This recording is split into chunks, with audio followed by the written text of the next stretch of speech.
दोस्तों, आज की यह वीडियो काफी महत्वपूर्ण बात पर आधारित है।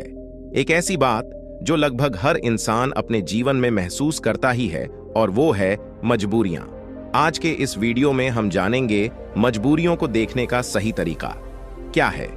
मजबूरियां जीवन का एक महत्वपूर्ण हिस्सा है और हमारे जीवन में अक्सर आती है मजबूरी। एक व्यक्ति के जीवन में ऐसी स्थिति को दर्शाती है जहां व्यक्ति कुछ करने में सीमित रह जाता है, अक्सर बिना अपनी इच्छा के, क्योंकि उनके पास कोई दूसरा विकल्प नहीं होता। ऐसी स्थिति में हम जो करना चाहते हैं, हम वह चाहकर भी नहीं कर पाते। यह एक ऐसी परिस्थिति होती है जहां पर व्यक्ति अपने मन के अनुसार चुनाव नहीं कर सकते और अपने हथियार डाल देते हैं। मजबूरी में हमें अक्सर वही करना पड़ता है जो हमारे सामने रखा गया हो, न कि वह जो हम करना चाहते हैं। ये मजबूरियां हमारी आर्थिक, सामाजिक, पारिवारिक और व्यक्तिगत स्थितियों से जुड़ी होती हैं। कुछ लोग मजबूरियों से कोसों दूर भागते हैं और कुछ लोग उनका डटकर सामना करते हैं, मजबूरियों से निपटने के लिए नए तरीके ढूंढते हैं। तो आइए इस कहानी के माध्यम से जानते हैं कि कैसे हम अपने जीवन की एक मजबूरी को एक अवसर में बदल सकते हैं। यह कहानी एक व्यक्ति के बारे में है जो बहुत दुखी था। एक समय की बात है, एक छोटे से गांव में एक आदमी रहता था। वह गरीब था और उसके पास केवल एक छोटा सा घर और छोटी सी जमीन थी। उसका जीवन कठिनाइयों से भरा पड़ रहा था और उसकी मजबूरी उसे रात दिन परेशान किया करती थी। अपनी पत्नी और एक बेटा होने के बावजूद वह आदमी बद्धा ही अकेला महसूस करता। वह मन ही मन सोचता रहता कि मेरे जीवन में कितनी मजबूरियां हैं। मुझे अपने घर का खर्च चलाने के लिए रोज काम पर जाना पड़ रहा है। अगर मैं काम नहीं करूंगा तो मेरा परिवार क्या खाएगा, मेरा घर कैसे चलेगा। मेरे बेटे के जीवन में अच्छा भविष्य लाने के लिए मुझे मजबूरन काम करना पड़ रहा है। उसे अपना काम एक बोझ लग रहा था और यह सोचकर वह बहुत दुखी था। एक तरफ जहां लोग उसे गांव के तालाब पर मस्ती करने आते और अपने दोस्तों के साथ सुकून भरा वक्त गुजारने आते, वहीं इस आदमी को वहां मजबूरन मछलियां पकड़नी पड़ती ताकि उसके घर के खर्चों में खाने पर होने वाला खर्च कम हो सके और उसका परिवार यह तालाब से पकड़ी हुई मछलियां खा सकें। वह आदमी मजबूर था और वह अपने परिवार को खुश देखना चाहता था, पर उसकी मजबूरियों ने उसके घर से सुख और शांति को खत्म ही कर दिया था। उसे ऐसा लग रहा था कि अपने जीवन में इतने सारे कमियों के कारण वह कभी खुश नहीं रह पाएगा। एक दिन इसी बात से परेशान होकर वह एक पेड़ के नीचे बैठकर रो रहा था। तभी एक साधु उसकी ओर आ रहा था। साधु ने देखा कि उसके चेहरे पर बहुत सारे गम थे। उस साधु ने देखा कि वह व्यक्ति दुखी होकर फूट फूट कर रो रहा था। साधु ने उस व्यक्ति के पास जाकर पूछा, क्या हुआ बेटा, तुम इतने क्यों परेशान हो? उस आदमी ने साधु की ओर देखा। वह साधु साधारण कपड़ों में था और उसको देखकर व्यक्ति सोचने लगा, भला यह साधु क्या मदद कर पाएगा मेरी? व्यक्ति ने उससे कहा, तुम तो एक साधु हो, भला तुम क्या मदद करोगे मेरी? मैं पहले से ही अपनी मजबूरियों के कारण काफी परेशान हूं, तुम मुझे अकेला छोड़ दो। साधु उस व्यक्ति से कहते हैं, बेटा, इतना दुख तुम अकेले क्यों सहन कर रहे हो? मुझे बताओ क्या हुआ, शायद मैं तुम्हारा दुख दूर कर सकूं। वह व्यक्ति उस साधु से कहता है, तुम मेरा दुख दूर करोगे? तुम मेरी मजबूरियों से मुझे मुक्त कैसे कर सकते हो? तुम्हें तो खुद नहीं पता मजबूरियां क्या होती हैं। तुम्हें कौन सी मजबूरी का सामना करना पड़ा? अपने जीवन में तुम क्या जानो? मजबूरी तुम्हें किस बात की चिंता? तुम तो काम भी नहीं करते, तुम्हें किसी परिवार का ध्यान भी नहीं रखना। मुझे तो दिन रात काम करके अपने परिवार की जिम्मेदारी उठानी पड़ती है। साधु उस आदमी के कड़वे शब्द सुनकर भी शांत रहे। वह समझ गए कि यह आदमी अपने जीवन में अपने कामों और मजबूरियों को बुरा समझता है और इसी कारण यह काम को बोझ समझकर मन से किसी भी काम को नहीं कर पा रहा है। साधु हंसकर कहते हैं, बस इतनी सी बात, मैं तुम्हारी मजबूरियों को एक ताकत बना सकता हूं। तुम्हें कभी भी काम करने में बोझ महसूस नहीं होगा। तुम्हें अपने परिवार के लिए काम करना कभी बोझ नहीं मानोगे। मैं तुम्हें एक ऐसा रास्ता बताऊंगा जिससे तुम हर काम खुशी खुशी करोगे, लेकिन तुम्हें पहले मेरा काम करना होगा। क्या तुम तैयार हो? वह आदमी साधु की बातों को लेकर सोच में डूब गया। साधु ने कहा कि एक ऐसा रास्ता है जिससे वह हर काम खुशी खुशी कर सकता है और उसके बदले में केवल एक काम करना होगा। पर क्या यह सच है? ऐसा कुछ इस साधु को पता भी होगा या यह साधु बस मुझे पागल बना रहा है? आदमी ने कुछ देर सोचकर उस साधु को मना किया, यह कहते हुए कि मुझे नहीं लगता कि तुम ऐसा कुछ बता सकते हो। आदमी मना करके वापस घर लौट आया। कुछ दिनों तक तो उसके दिमाग में वह साधु की बातें घूमती रहीं, लेकिन धीरे धीरे वह उस साधु और उसकी बातों को भूलता गया। उसके दिमाग से साधु भी धीरे धीरे निकलता गया। वह फिर से अपने रोज के दिनचर्या में वापस चला गया। फिर कुछ महीनों बाद उसे एक दिन अपना मित्र मिला। वह मित्र से कहता है, हमारे गांव में एक बड़े ज्ञानी साधु प्रवचन देने आ रहे हैं। वह जो भी कहते हैं वह करके दिखाते हैं। वह बहुत बुद्धिमान है। उसका मित्र उस आदमी से कहता है, तुम भी चलो मेरे साथ, तुम्हें वहां आनंद आएगा। कभी तो अपने लिए कुछ समय निकाल लिया करो, तुम कितनी मेहनत करते हो। वह आदमी सोचता है, मैं तो वैसे ही अपने रोज के काम में मग्न रहता हूं। मेरा मित्र सही तो कह रहा है, कभी अपने लिए भी समय निकालना चाहिए। वह अपने मित्र के साथ उस साधु के उपदेश को सुनने और वहां जाने के लिए राजी हो जाता है। अगले दिन यह व्यक्ति अपने मित्र के साथ उस आश्रम में जाता है। वहां उसे वही साधु दिखता है जो उसे उस दिन काम को खुशी खुशी करने का मार्ग बताने का वादा कर रहा था। मित्र से बात करते समय उसने पूछा कि क्या यही वह साधु है जिनके उपदेश हम आज यहां सुनने आए हैं? उसके मित्र ने पुष्टि की कि हां, यह साधु वाकई महान है और उनके पास ज्ञान की अमूल्य धारा है। और तो और उसके पास तो स्वयं राजा भी ज्ञान लेने आते हैं। वह आदमी अपने मित्र से कहता है कि मैं इस साधु से मिल चुका हूं। फिर वह आदमी अपने मित्र को सारी बात बताता है।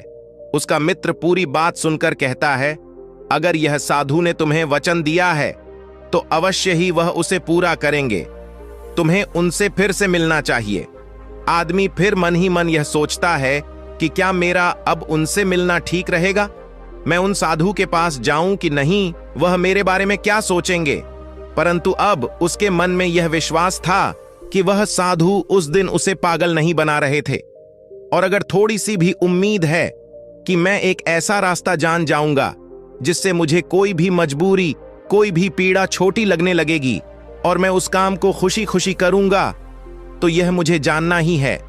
फिर भले ही मुझे उन साधु के सामने शर्मिंदा ही क्यों ना होना पड़े, चाहे कुछ भी हो, मैं इस मौके को अपने हाथ से जाने नहीं दूंगा।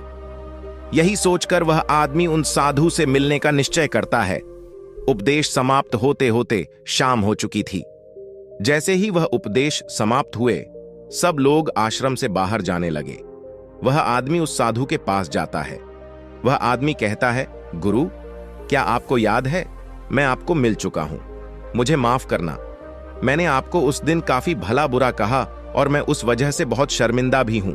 मुझे अब बहुत पछतावा हो रहा है, परंतु क्या आप मुझे वह मार्ग बता सकते हो जिससे मैं खुशी खुशी काम करूं? मैं आपका कोई भी काम करने के लिए तैयार हूं। साधु हंसते हुए कहते हैं, हां, मुझे याद है, तुम वही आदमी हो जो उस दिन दुखी हालात में मुझे मिला था। ठीक है, मैं अपना वादा पूरा कर दूंगा। लेकिन अब शाम हो चुकी है और मैं पूरे दिन उपदेश देकर थक गया हूं, तो मुझे कल सुबह इसी आश्रम के बाहर मिलना। वह आदमी बहुत खुश होता है और कहता है, जी गुरुदेव, मैं कल सुबह आपसे मिलने आ जाऊंगा। सुबह होते ही वह आदमी उस आश्रम के बाहर उस साधु से मिलने जाता है। जब वह आदमी वहां पहुंचता है तो गुरु दरवाजे पर रुके होते हैं। वह व्यक्ति उन साधु के पास जाता है और कहता है, गुरुदेव, मैं तैयार हूं। साधु उस व्यक्ति से कहते हैं, बेटा, मुझे अपना वादा याद है जो मैंने तुमसे किया था, परंतु तुम्हें समझने के लिए मुझे तुमसे काम करवाना पड़ेगा। वह आदमी उस साधु से कहता है, जी गुरुदेव, मैं कुछ भी करने के लिए तैयार हूं। आपका काम क्या है जो मैं कर सकता हूं, मुझे बताइए। वह साधु उसे पास के तालाब के पास ले जाते हैं। वहां एक बड़ा सा पत्थर था जो पानी के बहाव को रोक कर बैठा था। साधु उस व्यक्ति से कहते हैं, बेटा, क्या तुम्हें यह पत्थर दिख रहा है जो पानी के बहाव को रोक कर बैठा हुआ है? व्यक्ति कहता है। फिर साधु कहते हैं, तुम्हें इस पत्थर को यहां से हटाना है। जैसे ही तुम इस पत्थर को हटाएंगे, तुम्हें तुम्हारे प्रश्नों के उत्तर मिल जाएंगे। व्यक्ति कहता है, लेकिन गुरुदेव, ये कैसे मुमकिन है? ये तो इतना बड़ा पत्थर है, मैं इसे कैसे हटाऊंगा? और फिर इस पत्थर को हटाने से मेरे जीवन की मजबूरियां कैसे हट जाएंगी? मुझे कुछ समझ नहीं आ रहा। साधु कहते हैं, तुमने कहा था कि तुम मेरा कोई भी काम कर दोगे। तुम्हें इस पत्थर को हटाना ही पड़ेगा, अन्यथा मैं तुम्हें तुम्हारे प्रश्नों का उत्तर कभी नहीं बताऊंगा। अब मैं अपने आश्रम जा रहा हूं। जब तुम यह काम कर दोगे, उसके बाद तुम मुझसे मिलने आना। इतना कहकर साधु अपने आश्रम की ओर बढ़ गए। उस आदमी ने सोचा, मुझे यह समझ नहीं आ रहा है कि गुरुदेव मुझे इस पत्थर को हटाने का काम क्यों दे रहे हैं, लेकिन जो कुछ भी हो, मेरे समस्याओं का हल तो मुझे चाहिए। मैं अपने जीवन से बहुत दुखी हूं, और अगर मुझे इस पत्थर को हटाने से मुझे गुरुदेव उत्तर बता देंगे तो ठीक है। गुरुदेव अगर मुझे यह करने को कह रहे हैं तो इसमें जरूर कोई बात होगी। इतना सोचकर उस आदमी ने उस पत्थर को अपने हाथों से हटाने का प्रयास शुरू किया, लेकिन वह पत्थर इतना विशाल और भारी था कि वह थोड़ा भी नहीं हिला। कुछ देर बाद थक हार कर उसने अपने पीठ के बल पर लेकर फिर से प्रयास किया। उस पत्थर को हटाने की कोशिश की। उसने देखा कि वह पत्थर थोड़ा सा अपनी जगह से हिल गया, पर जैसे ही वह थोड़ा सा सीधा हुआ, वह पत्थर फिर से अपनी जगह पर वापस आ गया। उस आदमी का आत्मविश्वास टूट गया। वह मन ही मन सोचता है कि यह कैसा काम दिया है मुझे इस साधु ने। यह पत्थर तो हिलने का नाम भी नहीं ले रहा। बाहर बहुत धूप थी और वह आदमी पसीने में भीग जाता है। वह आदमी बीच में ही रुक जाता है, पर फिर उसे उन साधु की शर्त याद आती है, जिसके मुताबिक अगर वह उनका काम नहीं करेगा तो उसे वह नहीं मिलेगा जो वह चाहता है। यह काम करना भी एक प्रकार की मजबूरी ही थी। काफी समय बीत जाने के बाद उस आदमी ने पास में ही एक पेड़ देखा और उसे उस पेड़ को देखते ही एक तरकीब सूझी। उसने सोचा, क्यों न मैं एक लकड़ी के टुकड़े को पत्थर के नीचे फंसाकर उस लकड़ी पर अपना वजन रखूं। इससे मुझे कम जोर लगाना होगा और लकड़ी बड़ी और मजबूत होने के कारण उसका परिणाम ज्यादा होगा। वह आदमी तुरंत ही एक बड़ी और विशाल लकड़ी तोड़ने में लग जाता है। जैसे तैसे उस आदमी ने एक बड़ी लकड़ी उस पेड़ से निकाली। उसके सारे छोटे टहनियां और पत्ते को तोड़कर एक सीधी लकड़ी तैयार की जो वह इस्तेमाल कर सके। फिर उसने उस पत्थर के अगल बगल एक खड्डा खोदा जहां वह उस लकड़ी को डाल सके। उस आदमी ने लकड़ी का एक छोर उस पत्थर के नीचे फंसाया और फिर वह आदमी अपने हाथों में 2 बड़े पत्थर लेकर उस लकड़ी के दूसरे छोर पर बैठ गया, और देखते ही देखते वह पत्थर अपनी जगह से हट गया और पानी का बहाव फिर से चालू हो गया। वह आदमी बहुत खुश हुआ। उसे आत्मविश्वास महसूस हुआ। वह दौड़ता हुआ उन साधु के पास गया और कहा, गुरुदेव, मैंने कर दिखाया। मैंने उस पत्थर को हटा दिया और मैंने अपना वचन भी पूरा कर दिया। साधु पूरी बात उस आदमी से सुनने के बाद कहते हैं, तुमने अच्छा काम किया, मेहनत की, तुमने तरकीब भी निकाली और तुमने अपने दिमाग का भी इस्तेमाल किया। लेकिन मुझे एक बात बताओ, क्या तुम्हें लगा था कि तुम ये काम कर पाओगे? आदमी कहता है, नहीं गुरुदेव, मुझे नहीं लगा था कि मैं इतना बड़ा पत्थर हटा पाऊंगा। साधु पूछते हैं, क्या लगता है तुम्हें, तुम ये सब क्यों कर पाए? आदमी जवाब देता है, क्योंकि यही आपकी शर्त थी। अगर मैं नहीं करता तो मुझे अपना जवाब कभी नहीं मिलता। साधु कहते हैं, तो तुम यह कह रहे हो कि यह काम करना तुम्हारी एक मजबूरी थी? आदमी कहता है, हां, लेकिन आप वही क्यों पूछ रहे हो? इस पर साधु कहते हैं, मैं तुम्हें यही तो समझाना चाहता था। जिस तरह आज तुम्हारे सामने वह पत्थर हटाने की मजबूरी थी, इसी तरह तुम्हारे जीवन में भी तुम्हारे सामने कई मजबूरियां आएंगी। साधु आगे कहते हैं, मजबूरियां ही तुम्हें वह काम करवाती है जो तुम्हें नहीं लगता कि तुम वह कर सकते हो। तुम्हारी मजबूरियां तुम पर बोझ नहीं हैं, बल्कि मजबूरियों के कारण तुम जिंदा भी हो। तुम खुद सोचो, अगर तुम्हारे ऊपर मजबूरियां न होती और काम करके अपने परिवार के लिए कमाई करने की कोई पाबंदी न होती, तो क्या तुम अपने घर से बाहर भी निकलते? नहीं ना। तुम एक ही जगह बस आराम से बैठे रहते। लेकिन क्या ऐसा आराम करना ठीक है? क्या तुम्हारे शरीर में बीमारियां नहीं आ जाती? तुम अपनी मजबूरियों के कारण काम करते हो, जिससे तुम स्वस्थ और तंदुरुस्त रहते हो। जहां तुम पहुंचना चाहते हो, यह मजबूरियां ही तुम्हें वहां का रास्ता दिखा सकती हैं। वह हमें बताती है कि हमें क्या करना चाहिए।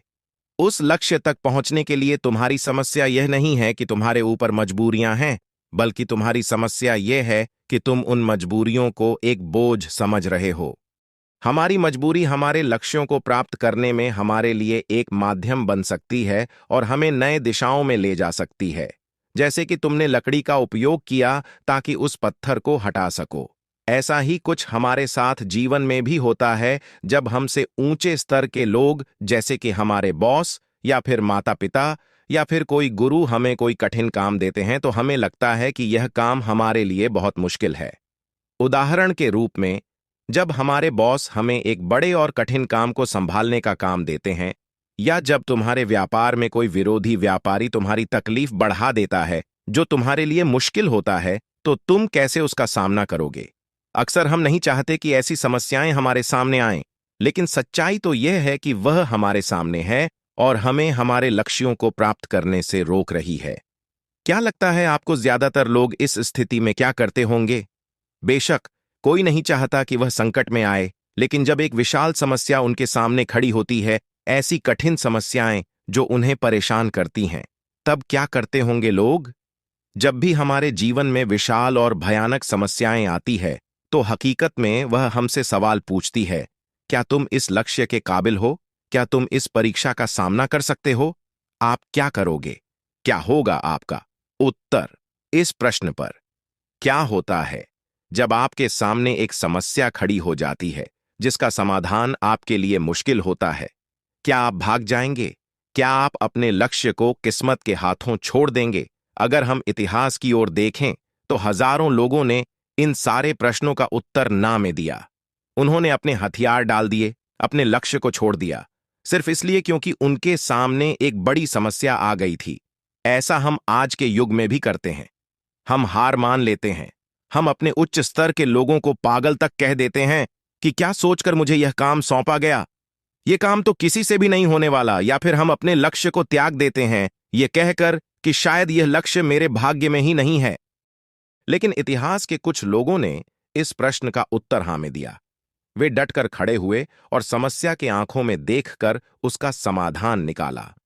वह कुछ बड़ा कर पाए उसी समस्या के कारण, और सच कहूं तो वह महान व्यक्ति आज उस मुकाम पर कभी नहीं पहुंच पाते। अगर उनके सामने समस्या नहीं आई होती तो उनकी समस्याओं ने उन्हें बड़ा बनाया, उन्हें मजबूर किया नए रास्ते ढूंढने में। कोई ऐसा रास्ता जो आज तक किसी ने नहीं सोचा था। बड़े और महान लोग भी अक्सर अपनी समस्याओं से जूझते हैं और उन्हें पार करने के लिए नए रास्ते ढूंढते हैं। समस्याएं हमें मुश्किल में डालती हैं और हमें मजबूर करती है नए रास्तों की तलाश करने में। यही तरीका है जिससे हम अपने लक्ष्यों को हासिल कर सकते हैं और अपने जीवन को सफल बना सकते हैं। और यही सही तरीका है हमारी मजबूरियों को देखने का। जब तुम्हारी नजर अपने लक्ष्य पर होगी तो तुम्हें अपनी समस्याएं छोटी लगने लगेगी। इसीलिए मजबूरियां अच्छी होती हैं। तो अगली बार जब तुम किसी मजबूरी में खुद को पाओ तो खुश हो जाना, क्योंकि यह एक मौका है तुम्हें अपने आप को साबित करने का और उसी दौरान वह बनने का जो तुम पहले कभी नहीं थे। दोस्तों, आपने आज के इस वीडियो से क्या सीखा मुझे आप कमेंट में बता सकते हैं। इसी के साथ में उम्मीद है कि आपको आज की वीडियो पसंद आई होगी। इस वीडियो को उस इंसान को शेयर करें जिसे इसकी सख्त जरूरत है और उसी के ठीक बाद चैनल को सब्सक्राइब करें। तो चलिए फिर मिलते हैं ऐसी एक और नई वीडियो में। तब तक के लिए अपना ख्याल रखें। धन्यवाद और नमो बुद्धाय।